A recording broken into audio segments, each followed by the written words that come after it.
Hello, welcome to the Hot Seat. I'm Martin Rogers, here with Professor Martin Lodge to discuss the recent Volkswagen emissions scandal. Welcome, Martin. So first of all, can you give us an overview of the situation? Well, at present, Volkswagen has replaced its senior management. We don't quite know what actually the emissions will be once we assess what these cars are. It is not quite clear how many cars are being affected by this problem. More long-standingly, it has shown us the problem of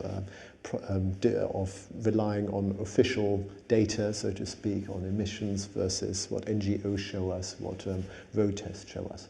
So what specifically does this scandal refer to?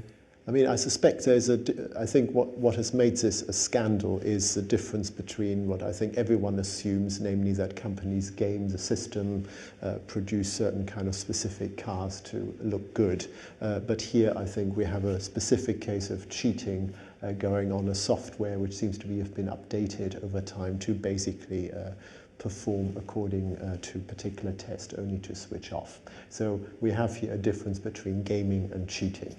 And how did the issue come to light, this cheating? Well, sort of more or less coincidentally, that an NGO which wanted to find out how clean these cars were suddenly realized it was much dirtier than promised, and basically Volkswagen couldn't answer it and didn't come up with proper responses, claims these were technical issues that never got resolved, and then finally it revealed itself. So that is basically how it came about. It didn't come about by sort of public regulators finding things. It was an issue which emerged via NGO testing.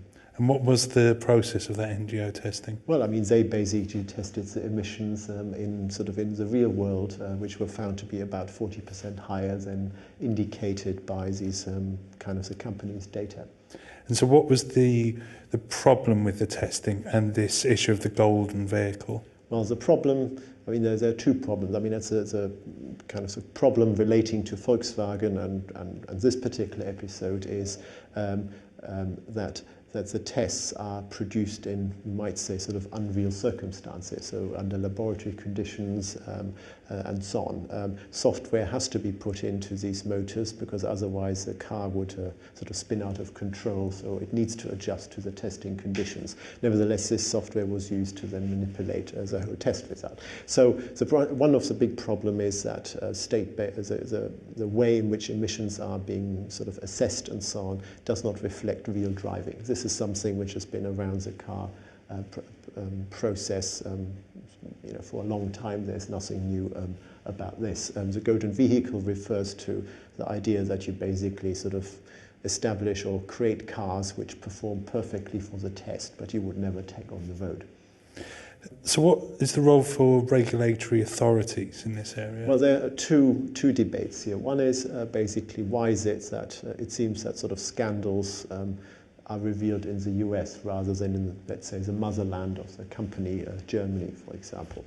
So that is sort of one problem here. Why is it that the US finds wrongdoing rather than European regulators? But the broader question for the European regulatory context is that the European provisions are much lighter than the US standards, which to some extent might explain why Volkswagen went down this road. They had backed technologically the wrong horse and therefore couldn't hit the US standard, but they might not even hit the EU standard.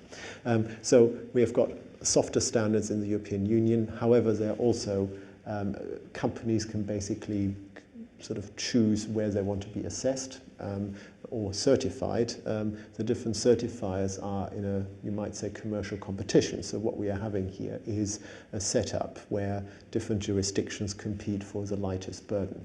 And you might say that is not the appropriate way to go about it when we come to environmental regulation because the incentives are misaligned here. So where do we go from here, and what are the likely punishments that Volkswagen is facing? I mean, Volkswagen, I think, still needs to find out what has happened. It seems as so in terms of responsibility at present, I think nobody really knows who did what and who knew what. Technically, Volkswagen needs to sort out its cars, the consequences of being able to sell certain products on a continuing basis or not.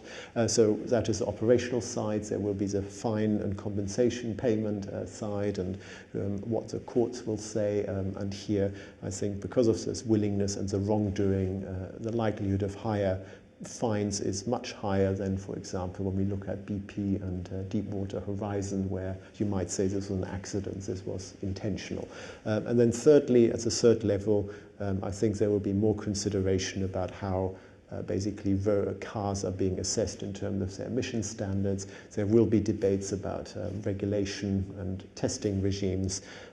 Am I convinced on the last part that European regulation will really shift towards a different regime? I would say no to that. The lobbying power is far too strong for that. And so currently this is a US-centric issue. Is this likely to spread to Europe and further afield? I mean, I think it has already spread to the European context, because it's not clear whether this Volkswagen cars hit even the European standard. So in that sense, while the US is basically maybe at the moment sort of market-wise and penalty-wise sort of the center of attention, I think this will also have quite significant impact on the European market for Volkswagen and the reputation of Volkswagen in Germany itself. Great. Thank you very much, Martin. You're off the hot seat. Thank you.